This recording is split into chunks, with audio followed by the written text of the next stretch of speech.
She deserves to be heard, and I would suggest to the Labour Party that it allocates a significant proportion of its campaign spend to buying up her book and distributing it liberally across the country to every target seat. Actually, Peter, I literally would do that. So I think the Labour Party is underselling the disaster of her premiership.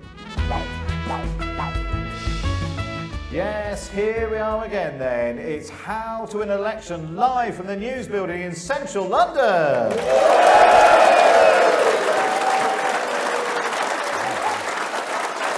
I'm Matt Chorley with a very special episode of How to Win an Election, your insider's guide to a huge political year, the morning after the local elections, joined as ever by, give them all individually a round of applause because it'll do their egos wonders, joined by new Labour mastermind Peter Mandelson, Holly Mackenzie's Policy Mackenzie, former Director of Policy for Nick Clegg, and Tory brainbox Daniel Finkelstein. Don't forget, if you do want to ever get in touch with the podcast, you can email us howtowin@thetimes.co.uk or WhatsApp 0333 003 2353. And we're going to be taking questions from the live audience a bit later on.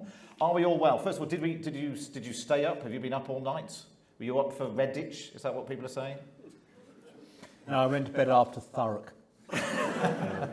Polly? I just went to bed at the normal time, but I did wake up just before 5. Okay. And, I checked Twitter, concluded that it wasn't a place to get news anymore, and then checked the BBC website. Okay. There weren't going to be very many results overnight, not really that interesting, and I could have told you what was going to happen before it happened, so no, I didn't.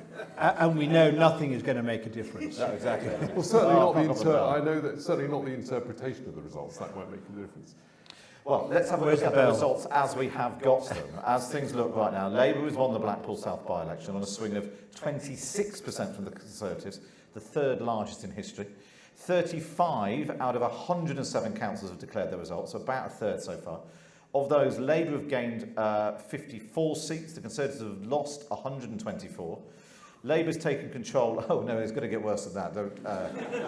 All the projections suggest that. Labour's taken control of councils including Redditch, Thurrock, Hartlepool and Rushmore, but Labour did lose control of Oldham Council. The Lib Dems are up, gaining 18 seats. The Greens have added 13 seats to their tally. And then later on, we'll start to see some of those mayoral races coming through. Tees Valley Mayor and the future of the Conservative Ben Houchet is the one that lots of people are looking ahead to. So that's sort of where we are right now. First of all, Danny, you've been here where you're the Conservatives and you're trying to spin your way out of a paper bag. I never have much patience for that attempt because it's very important in terms of members of Parliament. But even for them, what really matters is the fact that their own local councillors will have lost seats, so they'll have a lot of pressure locally. They can see the results in their local area, so there's no, they're only minimally affected by the public spin. I suppose it has some impact, but they see whether the national operation's any good. That can have some effect. But apart from that, the local elections is a measure of opinion. It's not a very good measure either, but it's worse than an opinion poll. So all we're seeing overnight really is a distorted version of what the polls told us. And if you were going to conduct a measure of public opinion, you wouldn't sit down and go, I tell you what, let's hold local elections with a different question in a whole range of sort of oddly selected places with incumbent candidates, and then try and count up the results and work out what would happen in a general election. You'd have a poll, wouldn't you, which would be much better. So it's not that great as a measure. It matters for people in their local area. It has a morale effect on parties and on the political discussion. That fades fairly quickly, so it doesn't, generally speaking, have an effect on general election results.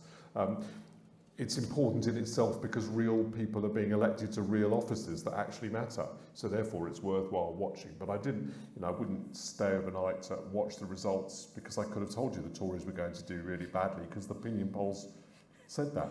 That's Danny telling me I wasted my time overnight. Peter, if you hadn't renounced the dark arts, how would you be advising Labour to play these results so far? Modestly, with due humility, talking about the future of the country, time for change. Grateful to the voters who have given their support for a changed Labour Party under Keir Starmer, but still with work to do and chasing every vote. Very good, which is basically what they've been doing, slightly tediously. Polly, the Lib Dems don't seem to be saying very much at all. No, I mean, the Lib Dems have made some gains in what they describe as the blue wall, but it's looking like it's sort of 1 councillor, 2 councillors, 3 councillors. As Danny says, that actually can be quite important for simply the number of kind of foot soldiers you have on the ground. And we assume that the election will be relatively soon. And so people's kind of morale and enthusiasm for getting out and delivering those leaflets and knocking on the doors will be materially affected by whether they have a paid job as a councillor or not, or whether they've just been kind of unceremoniously evicted by the voters. So it does have an impact on that kind of ground war. And so many of these results are really, really close. Peter was reminding us just earlier that when Labour lost control of Hartlepool, it was as a result of 1 ward and 2 votes. And it's been interesting to hear the spin about Blackpool South this morning of people going, well, Reform would really be crowing if they'd come second, but now, you know, the kind of shine's gone off them. You're like, they came third by 117 votes. But somehow, because Danny's right, politicians can kind of sense what reality is, but nevertheless, those marginal calls do somehow get stuck in people's head. They have this sort of symbolic value that somehow if Reform had got 118 more votes, people would be panicking more. And it's why the expectation management matters so much, is because for a leader to hold on to power now, there has to not be a panic. And you only get a panic if there's a shock result. Yeah, I think that when you're assessing what the spin should be, you've really got a choice if you're the Tories. You can either try to look at good results and you say, look, we didn't lose Harlow, right?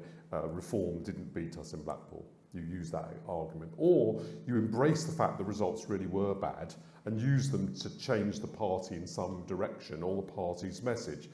And given that that's the reality of the position the party's in, that probably is what I would do if I was them. They'd obviously have to decide on what that message was in order to do it, and it's not clear they know what that is.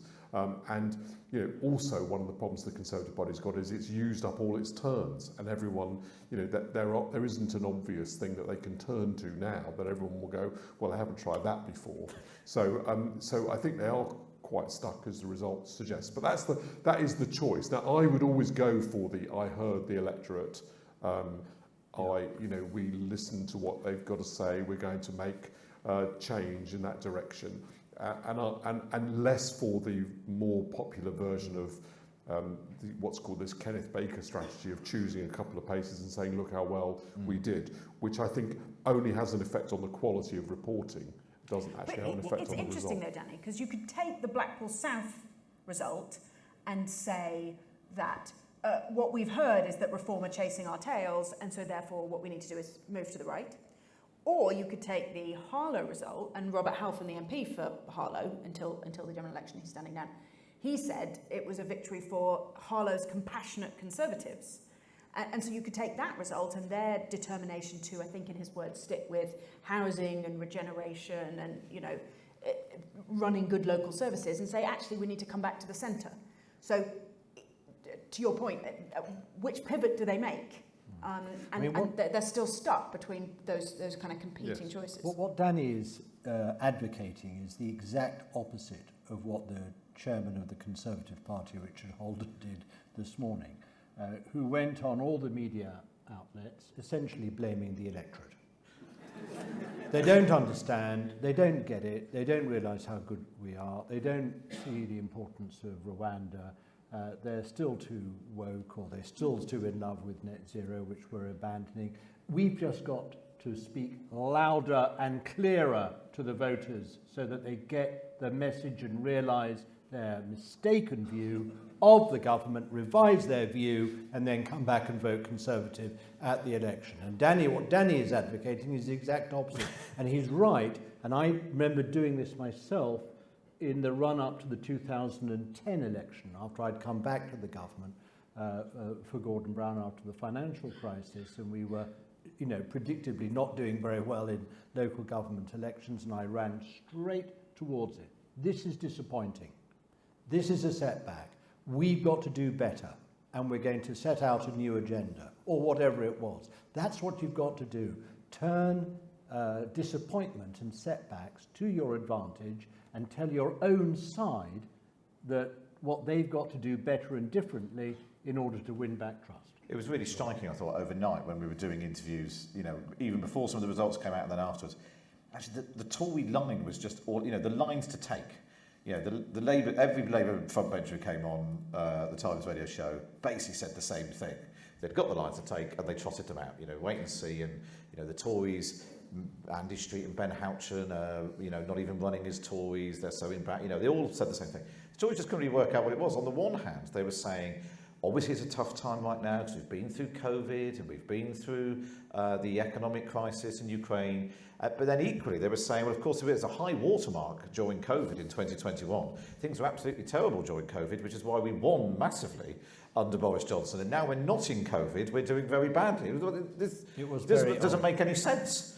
Yeah. One of the problems you need to pick a line. We're doing so badly now because we did so well when it was awful. Under Boris Johnson. Under Boris Johnson. One of the problems that you get when you're doing badly, and I had this experience in the run-up to the 97 election, and you both have had this experience as well.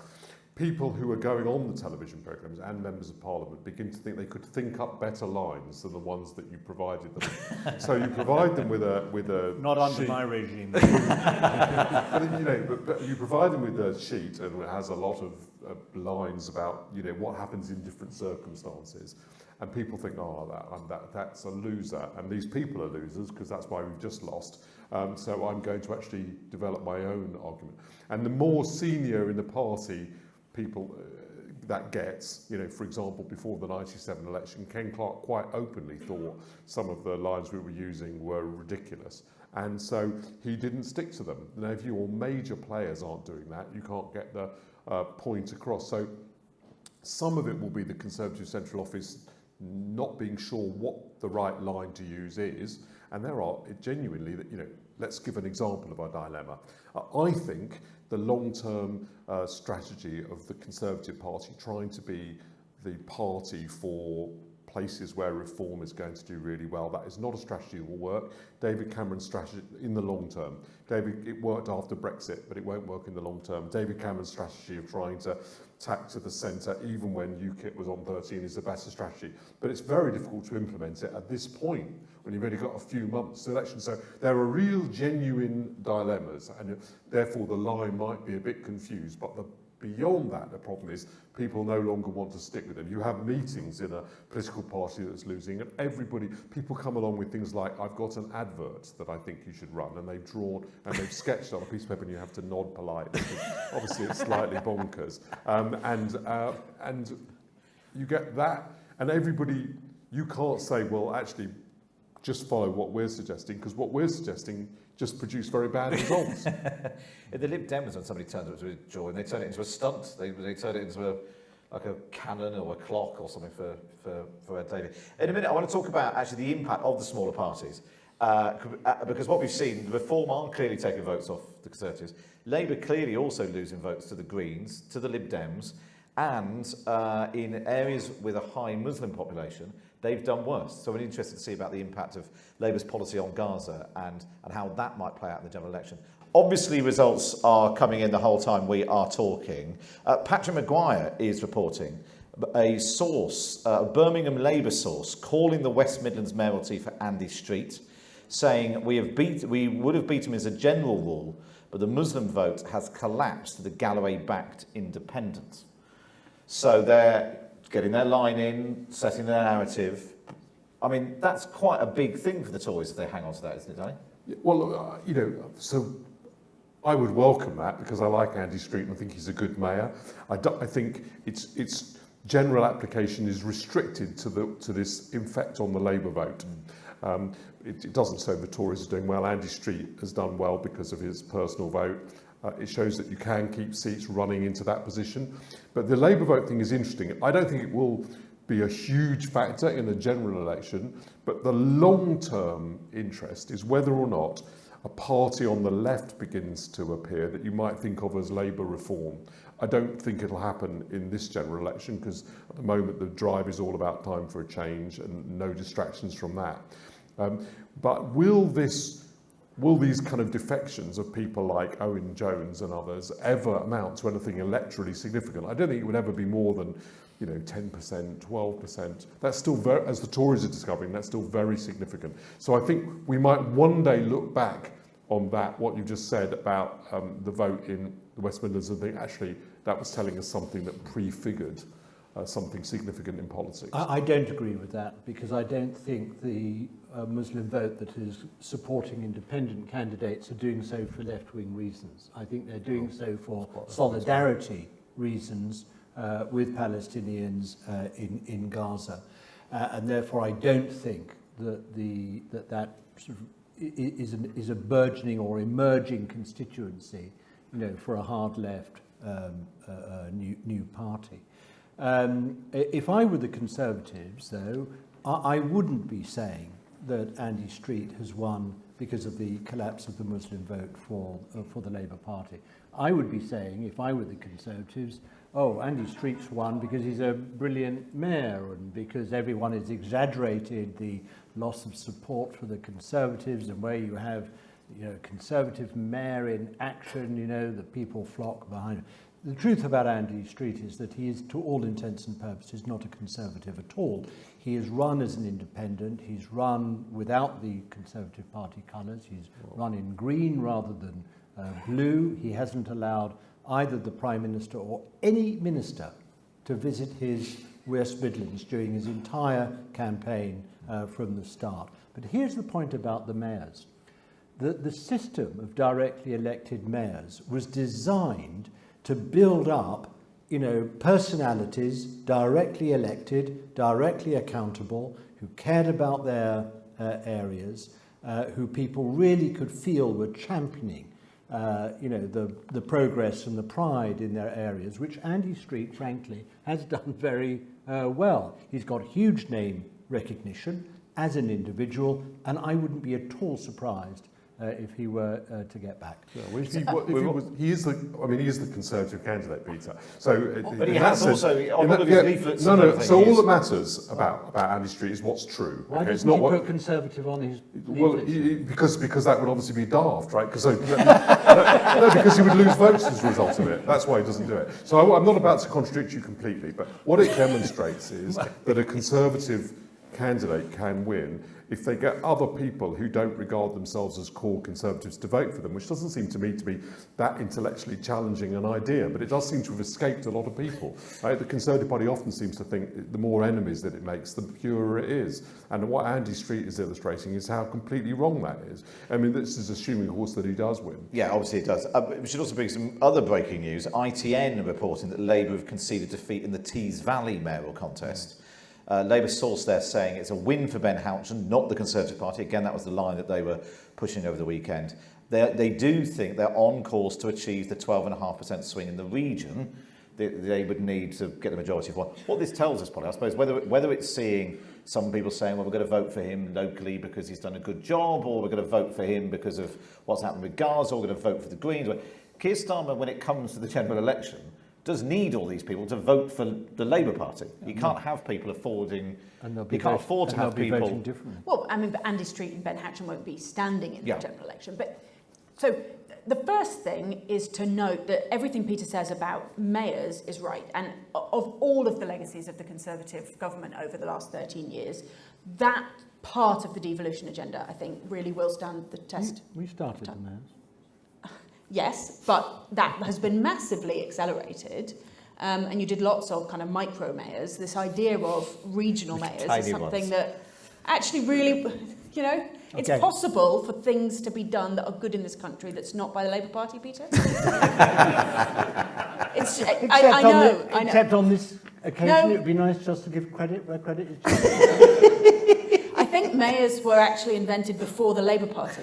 They're kind of part of urban history for, I don't know, 1,500 years? Yeah, they had one in Trumpton, I remember when I was a child. They had one in Jaws. They were very ceremonial. Yes, okay. But then they were ceremonial before they were actually... Yeah.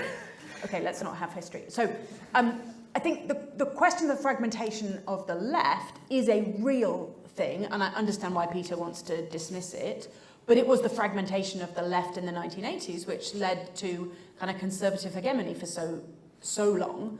And it is perfectly possible that the combination of far left thinking, which exists across Corbynism, Momentum, but also the Socialist Workers' Party, the Respect Party, which did have a sort of a swelling of enthusiasm under Galloway for a period, and then other sort of broadly of the left parties, including the Greens or the Liberal Democrats, any of those things could become a kind of consolidated repository for left dissent. And if they do, that is a problem, which brings you round to your point, Matt, which is that Labour has to try and hold as many of those people together in coalition, in support of them in a general election. What differentiates a general election from a local election is turnout. And differential turnout is so important. You know, the turnouts in locals are tiny in comparison to the number of people who come to a general election. Motivating people to actually turn up and vote, as well as to vote Labour, will be crucial. And the problem is, one of the Labour kind of commentators overnight said, "Oh, this points to a Labour majority," and has then in the morning people have said, "Oh, well, we didn't really mean that. We didn't say that," because they're trying to be circumspect in the way that Peter's saying, because that's the wise thing to do. They need to make people think it might be close, because if people stop thinking it's close, if they think it's a slam dunk for Labour, that's when they might stay at home, vote Green, vote Respect. I think all these points are interesting analysis, but there are so much at the margin, really. What would affect it is whether people want, whether there's a strong time for a change. You can lose seats by 100 votes. And there will definitely be an at the margin effect of these things, but I don't think there's, you know, what I think we should be looking at with the local elections is essentially what's true, rather than what people say about it. And whether what they say about it is an intelligent thing or a good thing, an effective thing to say. And when you look at the local elections, clearly, if you are going to lose specific places because your coalition breaks down, or in Andy Street's case, if you win specific places because you manage to broaden the coalition, that's clearly interesting. It's obvious that that's only taking place in a pretty limited way. Does it point the route to particular strategy for the Conservative Party? I think it does.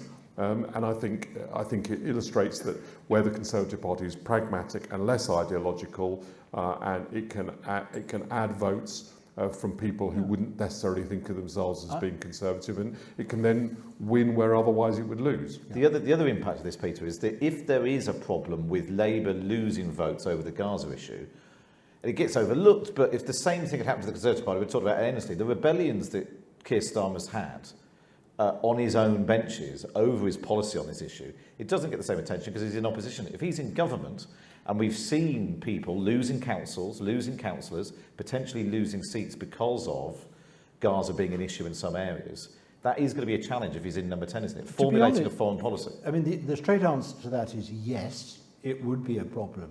But given how completely dire and traumatic the situation is in Gaza, frankly, I'm surprised there hasn't been more dissent or rebellion and people, you know, falling out over it, because it is just a sort of ghastly, intractable situation, and it's very difficult to work out, you know, how to address it, you know, if you're sitting all the way over here in England. And certainly it's the case that, you know, in situations like that, a Labour Prime Minister, Keir Starmer, has to do two things. He has to do what's objectively right in a situation.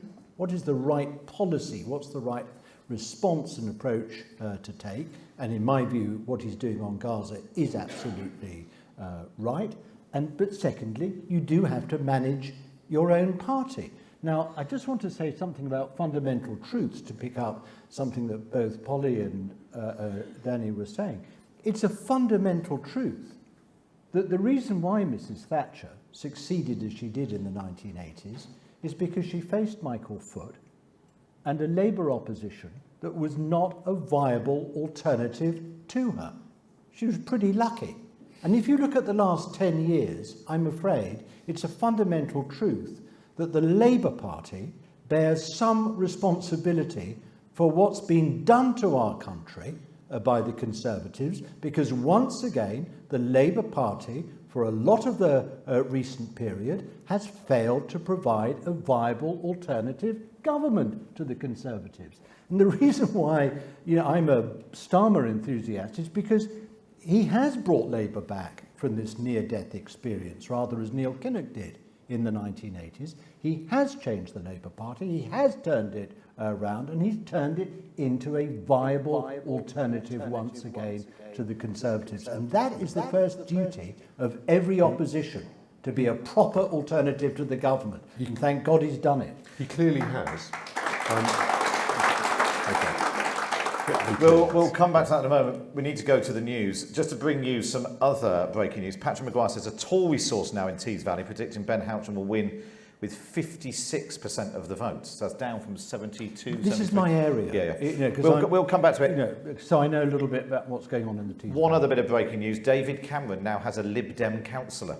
The Liberal Democrats have gained the Chaplington and Churchill ward in West Oxfordshire from the Conservatives. So there we are. We'll do some of your questions in a moment, but Danny, you had a question for Peter. Yeah, so I think all right, Peter, about Keir Starmer's effect, and obviously he's been allowed to do that by the Labour Party, who shared his view that he could win an election if he did it, so they backed him doing it. Now he's got this choice, and it's actually quite a difficult one, which is, so he's got this important part of his coalition, which is supporting other parties in this local election, which is the Muslim vote. How does he choose between reuniting that bit of the coalition with his party, and looking weak, right? Which is what might happen if he moves towards their position, having clearly mapped out a different position. What should he choose in those circumstances? I mean, he should choose to do what is right, not what is popular today, or he needs to say to bring this sort of Muslim group back into the fold over here. He's got to do what is right, because that is what he's got to live with in the future.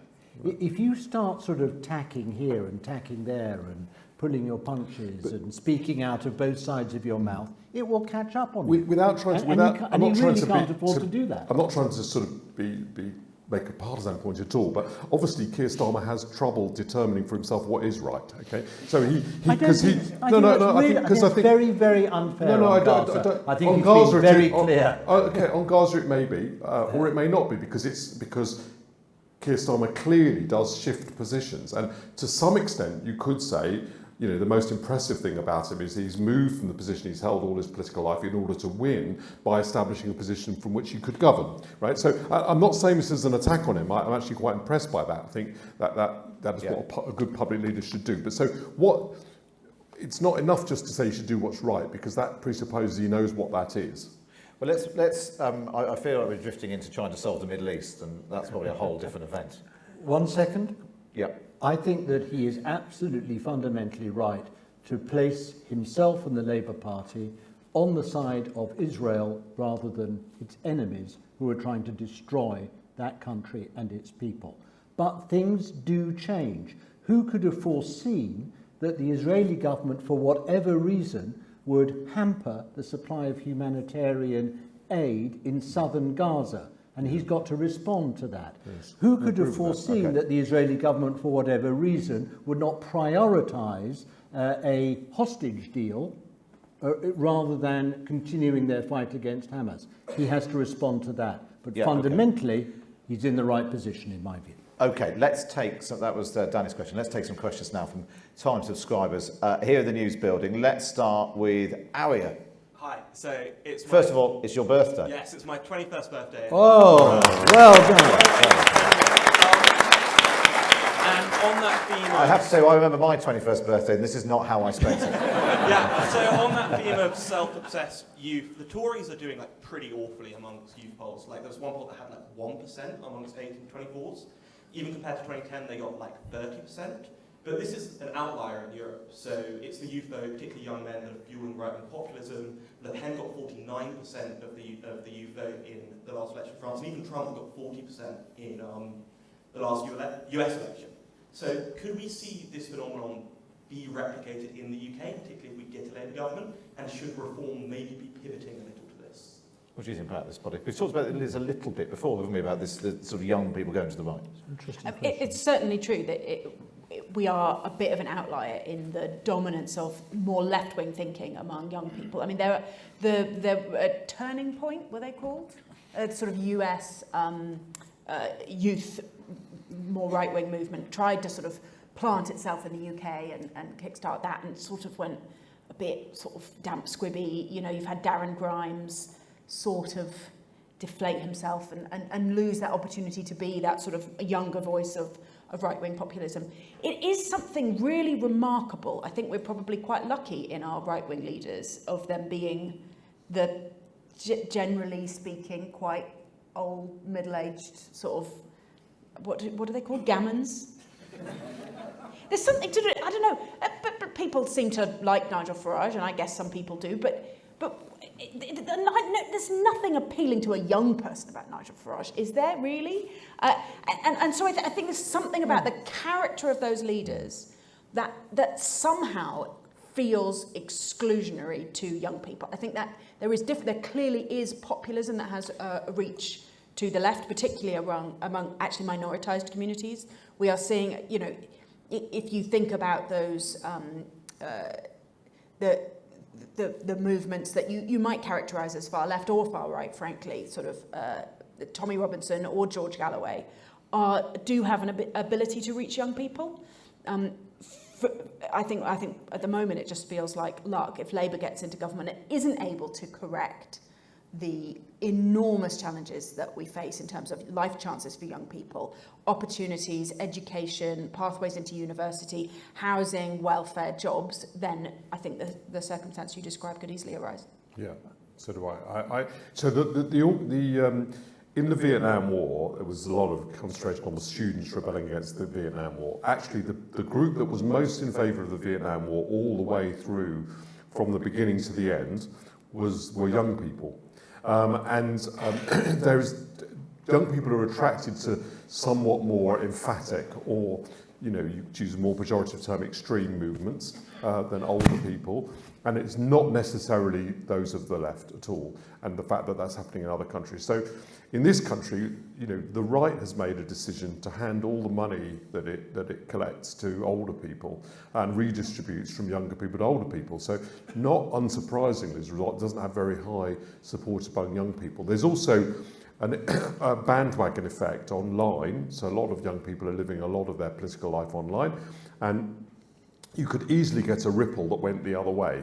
But at the moment you've got a ripple that's gone one way. So I absolutely think that the phenomenon you talk about could definitely happen in this country. And the fact that it seems as though that's totally not the case at the moment wouldn't necessarily I think we are seeing growing differences between college and university graduates and non-graduates. Amongst young people, and I think you're seeing a growing difference between young men and young women. Young women, so the analysis suggests, are tending left. The young men are tending right. So if this grows, this could become quite an important and interesting phenomenon. And it may well be, therefore, Polly, that, you know, there is a sort of young constituency for Nigel Farage, you know, potentially in the making.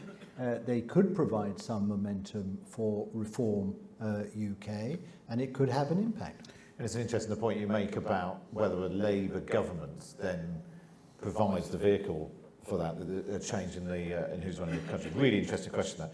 We'll try and return to that. Let's go now to, and happy birthday. Let's go now to Izzy. Where's Izzy? Where are you? There we are, in the middle. Yes, Izzy, what's your question? You've kind of touched on how the Conservatives should communicate the results of the election, or today's election, but in terms of actual tangible policy decisions, if you're Rishi Sunak, what's your next move? The $1 million question. I mean, if you heard the Conservative Member of Parliament, Andrea Jenkins, on the radio this morning. She said that the problem with Sunak is that he's not a proper Conservative, and that the Conservatives have got to become more conservative, she kept saying. And when she was asked what she meant by that, she said, well, we've got to take on the lefty woke agenda in this country.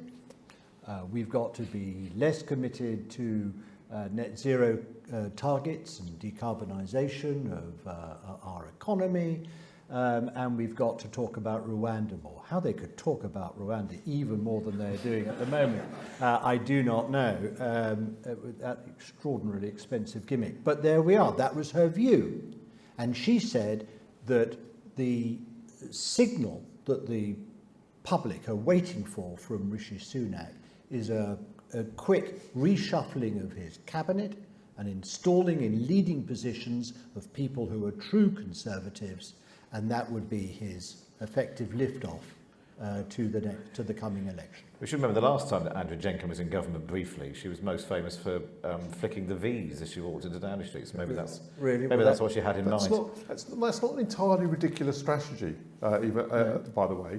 I don't think you can win. But it has a cost. No, but I don't think you can win an election from that. I don't approve of it personally, and I don't. But I certainly think, you know, one way of increasing your vote would be to decide you were going to pitch yourself very firmly to winning back the Reform vote, to squeeze that vote, and therefore to get into the zone of denying Labour a majority. Right? That is certainly one element. I think it would be disastrous in the long term for the Conservative Party.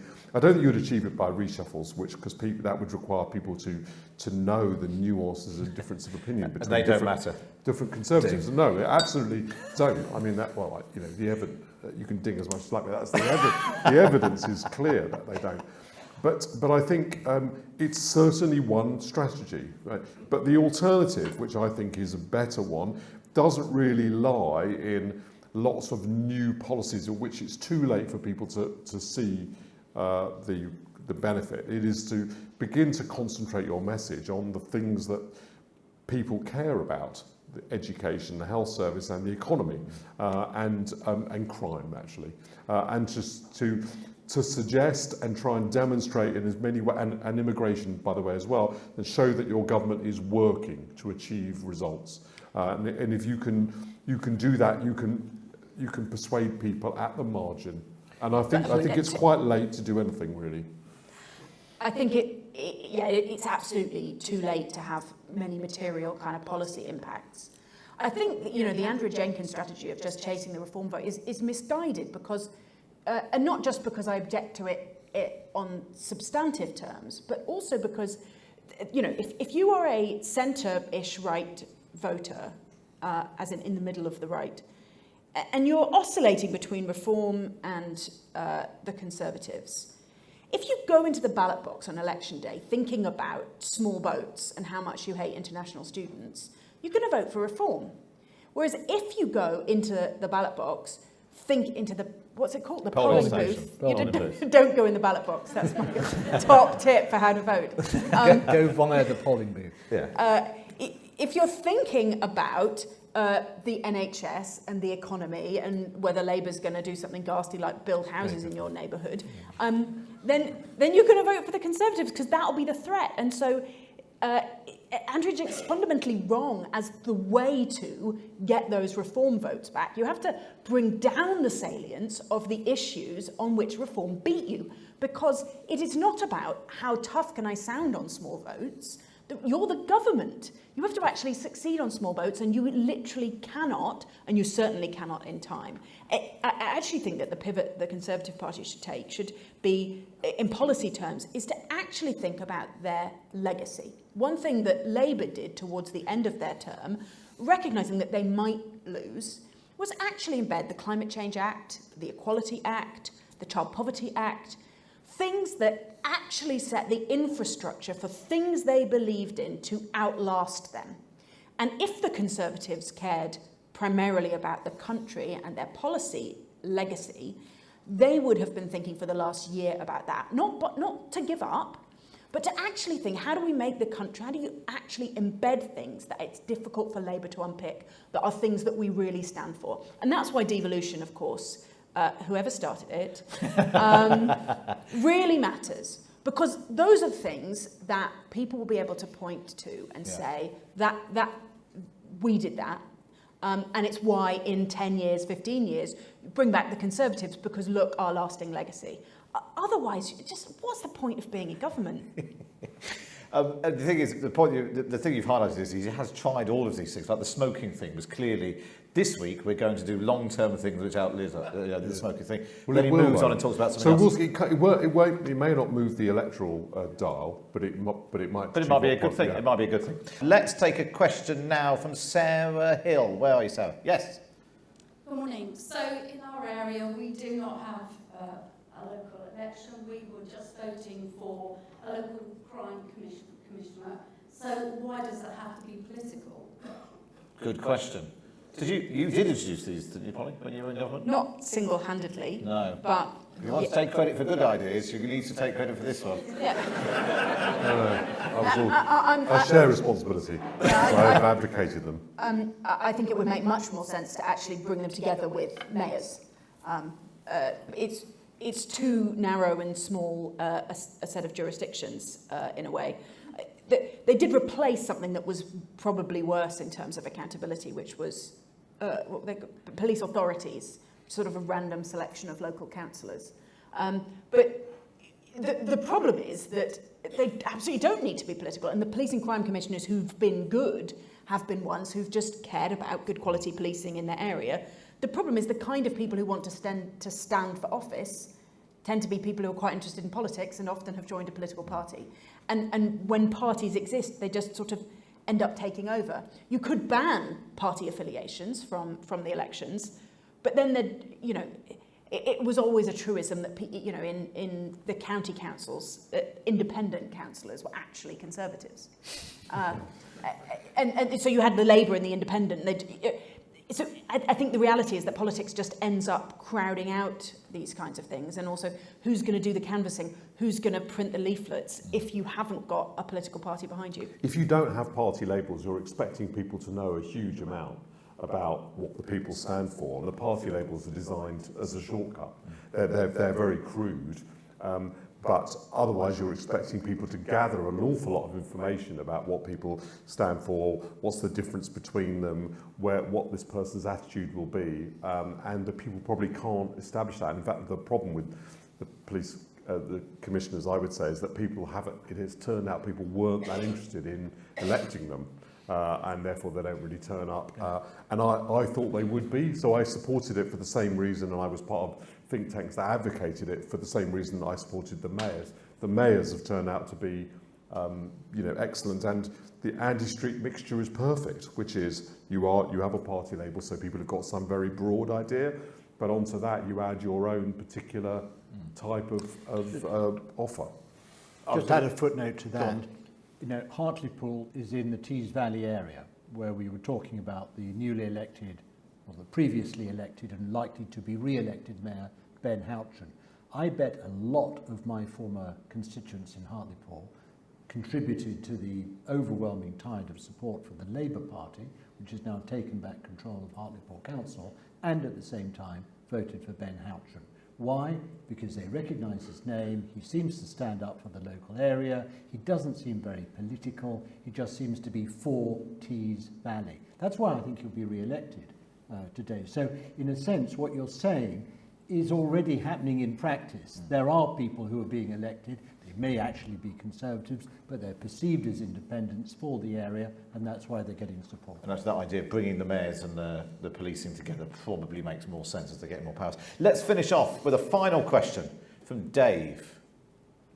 Thank you, Matt. We seem to be living in interesting times and politicians doing some strange and unusual things. So if Andy Street is distancing himself from the Conservative Party, is Liz Truss actually secretly working for the Labour Party?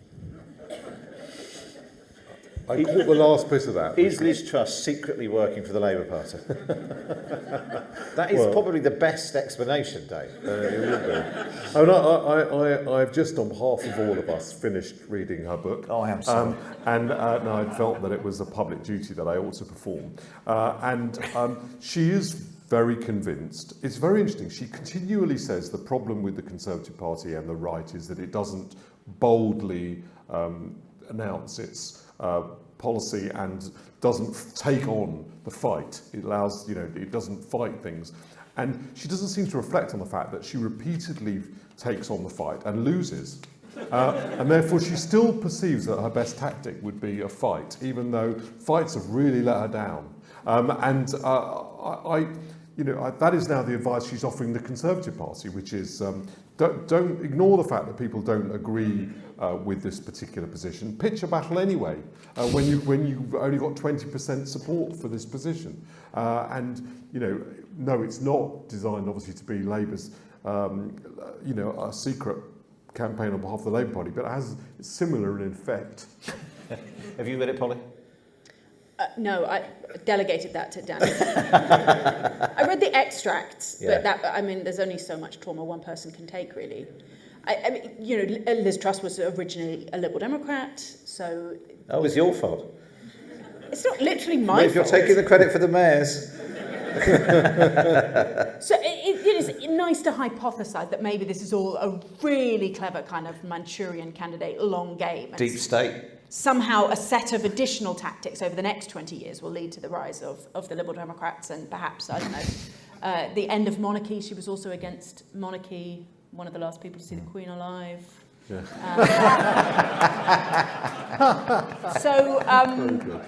But I just think that to hypothesise this is to overestimate Liz Truss. No, I think the opposite. I think she's underrated. I think, she deserves to be heard. She deserves to be heard, and I would suggest to the Labour Party that it allocates a significant proportion of its campaign spend to buying up her book and distributing it liberally across the country to every target seat. Actually, Peter, I literally would do that. So I think the Labour Party is underselling the disaster of her premiership. What she did was an ideological thing that some Conservatives believe a good idea, which is to cut taxes irresponsibly when you can't cover the spending. And by doing that, she caused a massive crash in the pound. I'd still be talking about that if I were Labour in 10 years' time. So they should do what you suggest. Lock up your letterboxes so they can't post it to you. Thank you so much for coming to this special first live edition of How to Win an Election. Please show your appreciation for the panel. Peter Mandelson, Chorley, Mackenzie and Daniel Finkelstein.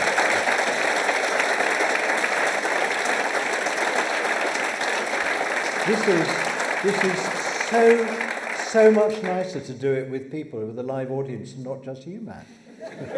It's great. Yeah, cut him off. Thank you so much for coming. It's been really lovely. Thank you.